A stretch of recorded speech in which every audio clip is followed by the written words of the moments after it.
प्रभु का धन्यवाद करते हैं कि आज एक बार फिर सर्वशक्तिमान परमेश्वर ने हमें एक और मौका दिया है कि हम उसकी हम्दो मजीद करें।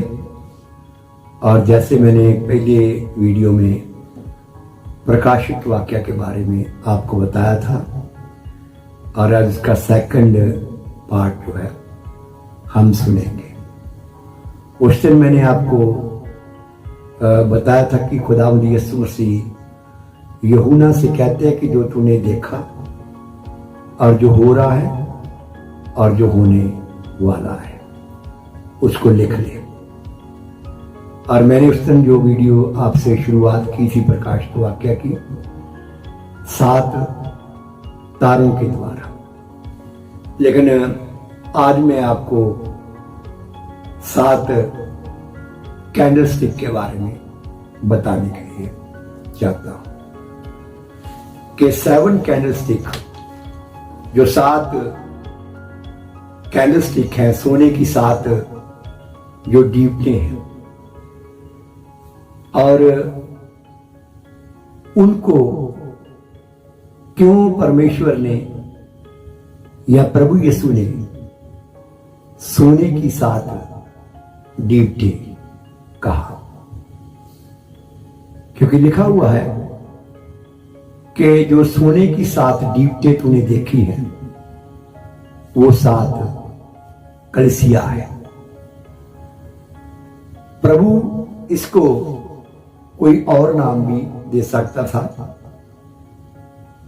चांदी की कैंडलस्टिक भी कह सकते थे,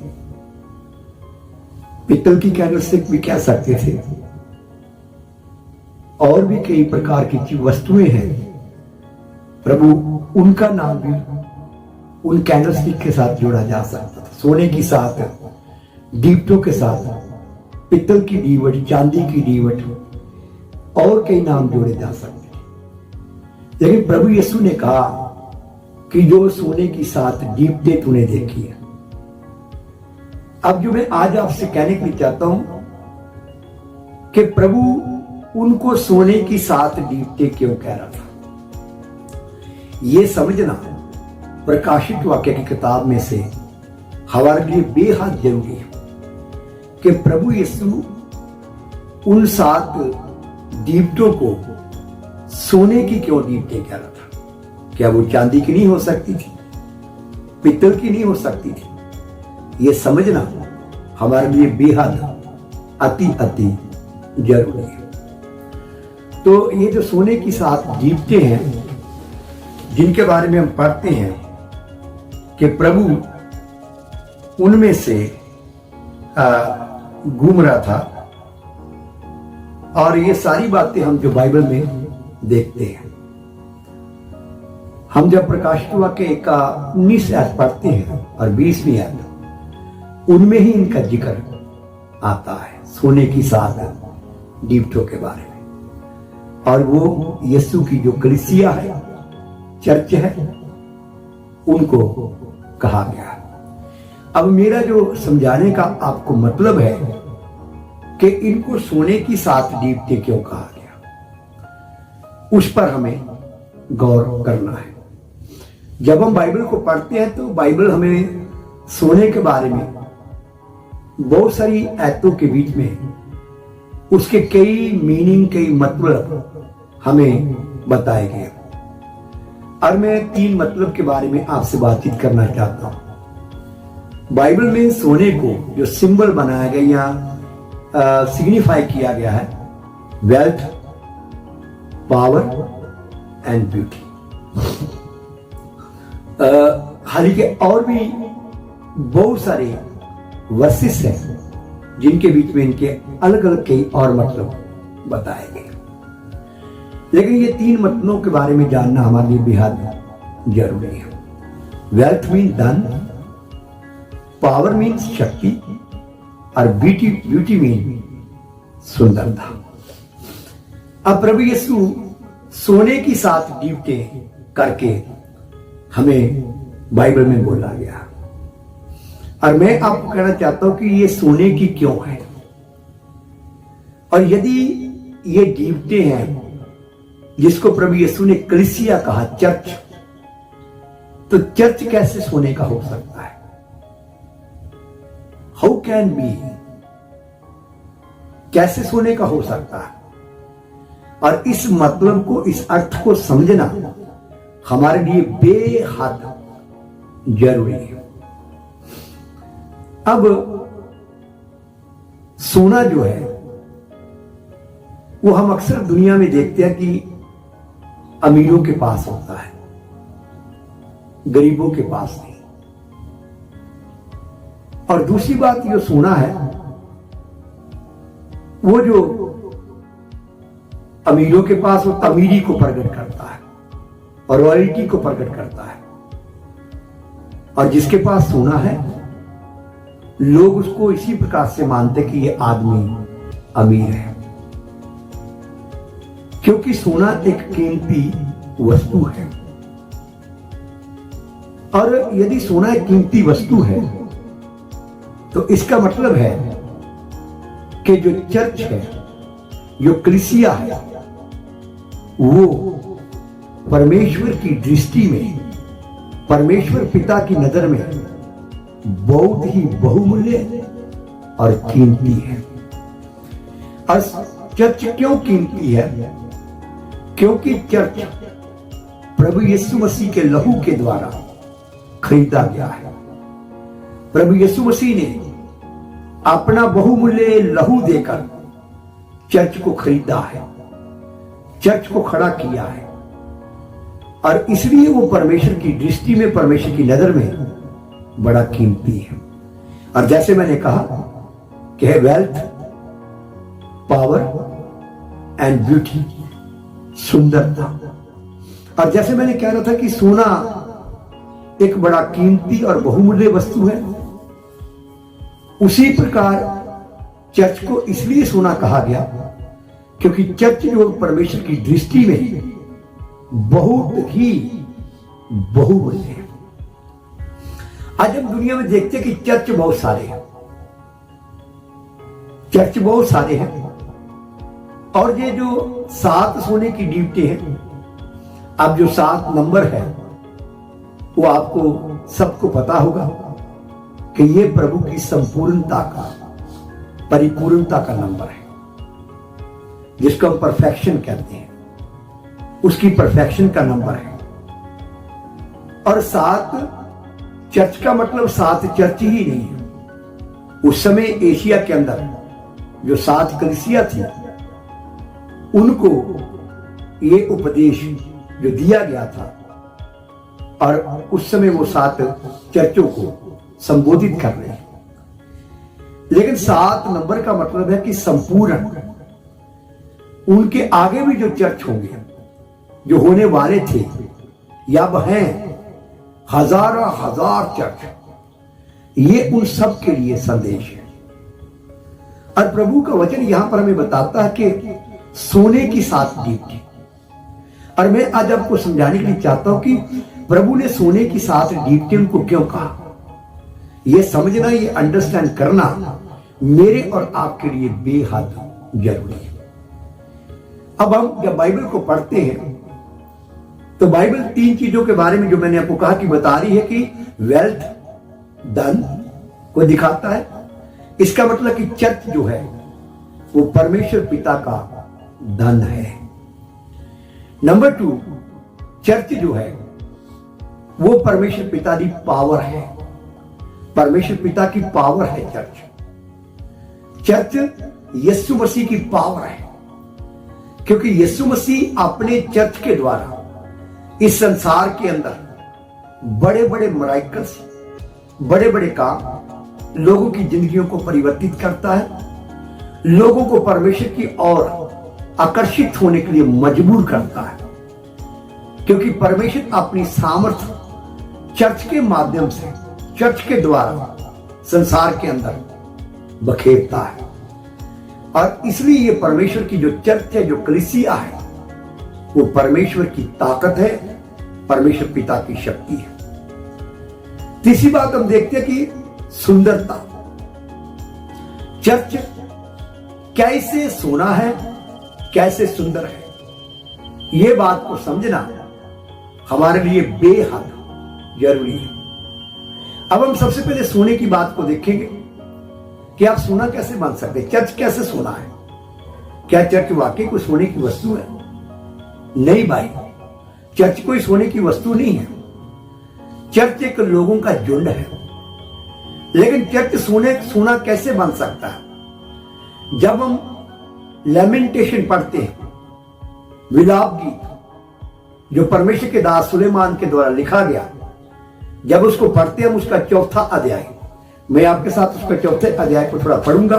लेमेंटेशन उसका चौथा अध्याय, उसका पहला वचन, उसमें लिखा हुआ है, सोना कैसे खोटा हो गया, अत्यंत खरा सोना कैसे बदल गया। पवित्र स्थान के पत्थर तो हर एक सड़क के सिरे पर फेंक दिए गए। अब यहां पर जो हम पढ़ते हैं लेमेंटेशन, विलाप गीत, उसकी 4 की 1, जो हमें ये बताता है कि सोना कैसे खोटा हो गया। अब यहां पर परमेश्वर जो सोना वर्ड यूज कर रहा है, वो इस्राएलियों के लिए यूज कर रहा है, जिसका मतलब है कि परमेश्वर ने अपने लोगों के लिए सोने वर्ड को यूज किया। और जैसे मैंने अभी आपको बता रहा था कि सोना एक कीमती और बहुमूल्य वस्तु है इस संसार के अंदर, क्योंकि वो अमीरों के पास है, गरीबों के पास नहीं होता। और हमारा जो परमेश्वर है, जो हमारा प्रभु है, जिसको हम यीशु मसीह कहते हैं, वो प्रभुओं का प्रभु, राजाओं का राजा और प्रभुओं का प्रभु है। और मेरे प्यारे हो, इसलिए उसने अपनी प्रजा को सोना के समान करके दिखाया। पुराने नियम में भी और नवे नियम के अंदर भी, वो जब यीशु मसीह यूहन्ना से बातचीत कर रहे थे, तो उन्होंने कहा कि जो 7 सोने की तूने दीवटें देखी है, जिनके बीच में प्रभु यीशु घूम रहे थे, वो सोने की है। और फिर उन्होंने उसका मतलब समझाया कि वो कलीसिया है, चर्च है, और चर्च को यहां पर सोने की चर्च करके दिखाया गया। और जैसे मैंने कहा कि सोना तो एक वस्तु है, बट आप सोना कैसे बन सकते हैं?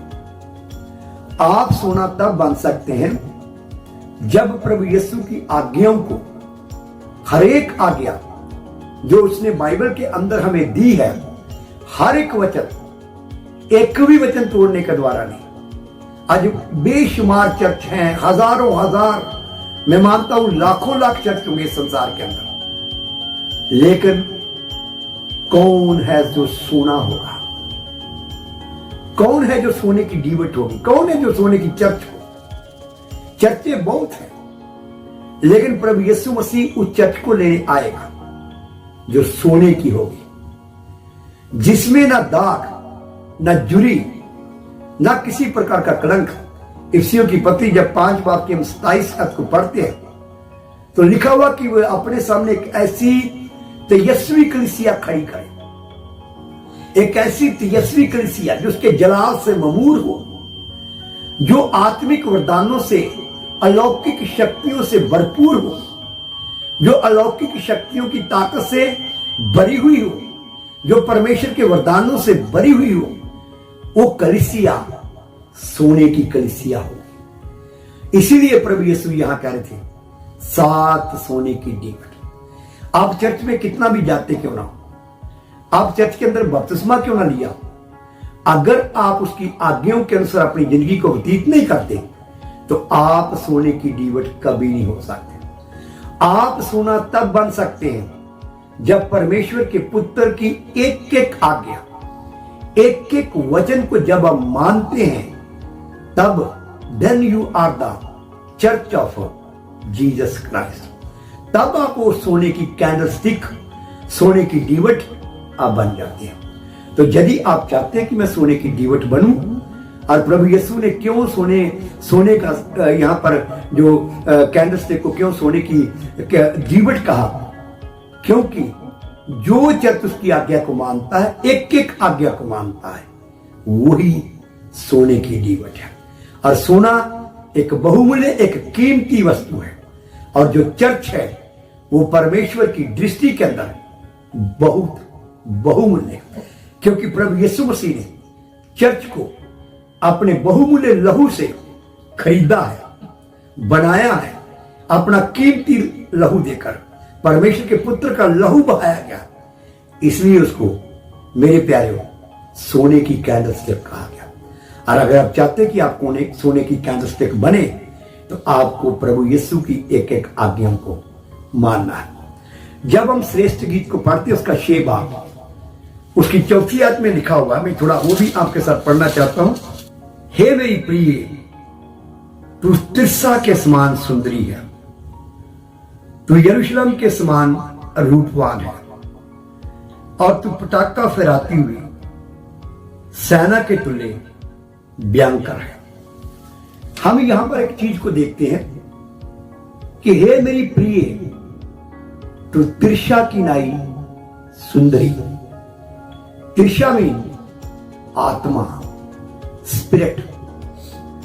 आप जब तक प्रभु की आत्मा में सुंदर नहीं बन जाते, आप बाहर टाई लगाए हुए हैं, आपके कपड़े बहुत अच्छे हैं, आप एक बड़े ताकत वाले व्यक्ति हैं, आप परमेश्वर की नजर में तब तक सुंदर नहीं जब तक आप उसकी आत्मा में खूबसूरत नहीं बन जाते। परमेश्वर की आत्मा आपको खूबसूरत बनाती है। आपका चाल चलन, आपका कैरेक्टर, आपका उठना, आपका बैठना, आपका चलना, आपका फिरना, आपका देखना, आपका बातचीत करना, ये सब आपको परमेश्वर का हॉली स्पिरिट, पवित्र आत्मा सुंदर बनाता है। इसलिए श्रेष्ठ गीत लिखने वाला लिखता है कि हे मेरी प्रिय, तू तिर्सा की नाई सुंदरी, आत्मा के समान सुंदरी। आत्मा की नाई सुंदरी, जैसे आत्मा सुंदर है उसी प्रकार।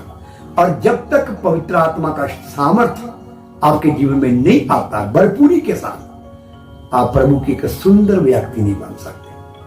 और मेरे प्यारे, मैंने आपको कहा था कि सोना खूबसूरती को दिखाता है, सुंदरता को दिखाता है।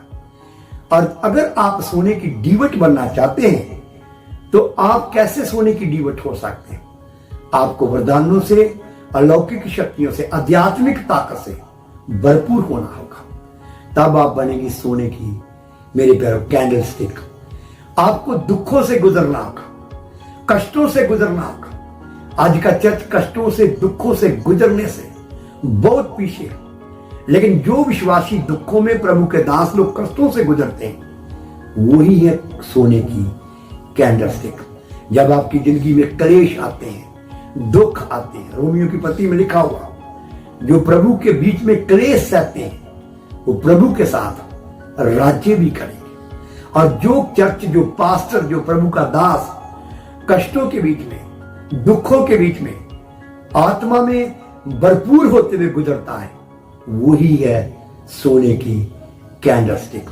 इसलिए प्रभु ने यहां पर सोने की 7 दीवटों का जिक्र किया।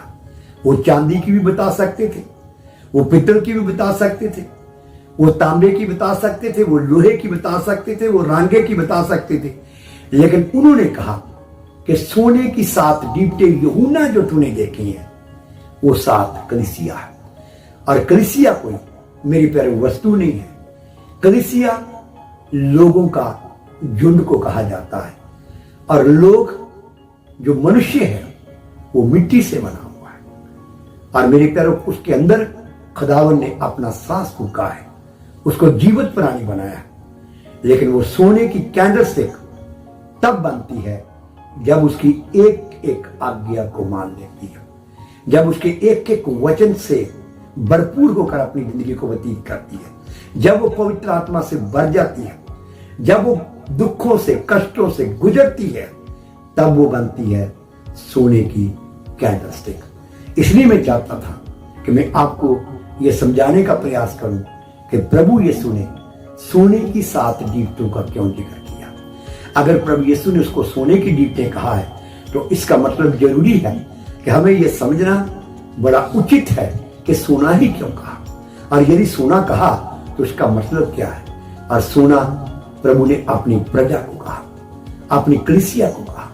और यदि आप चाहते हैं कि मैं भी सोने के साथ दीपटों में शामिल हो जाऊं, कैंडलस्टिक बन जाऊं, सोने की कैंडलस्टिक बन जाऊं, वो कैंडलस्टिक जिसको यीशु मसीह लेने के लिए आ रहा है, तो आपको उसके एक एक वचन को मानना होगा। एक एक वचन मानने के बिना आप सोने की कैंडलस्टिक नहीं बन सकते। दुखों में से गुजरने के बिना, कलेशों में से गुजरने के बिना आप सोने की कैंडलस्टिक नहीं बन सकते। और मेरे प्यारों, यही इसका मतलब था। और ये परमेश्वर का धन है कलीसिया, परमेश्वर की शक्ति है, क्योंकि परमेश्वर अपनी शक्ति अपनी कलीसिया के ऊपर रखते हुए पूरे संसार को इस चर्च के द्वारा हलाता है। और ये प्रभु यीशु की खूबसूरती है। चर्च जो है वो परमेश्वर पिता की खूबसूरती है, कलीसिया जो है वो यीशु मसीह की खूबसूरती है, क्योंकि वो यीशु मसीह के गुणों को, यीशु मसीह के स्वभाव को प्रकट करती है। तब बनती है वो सोने की कैंडलस्टिक। परमेश्वर इस वचन के द्वारा आपको बहुत आयु से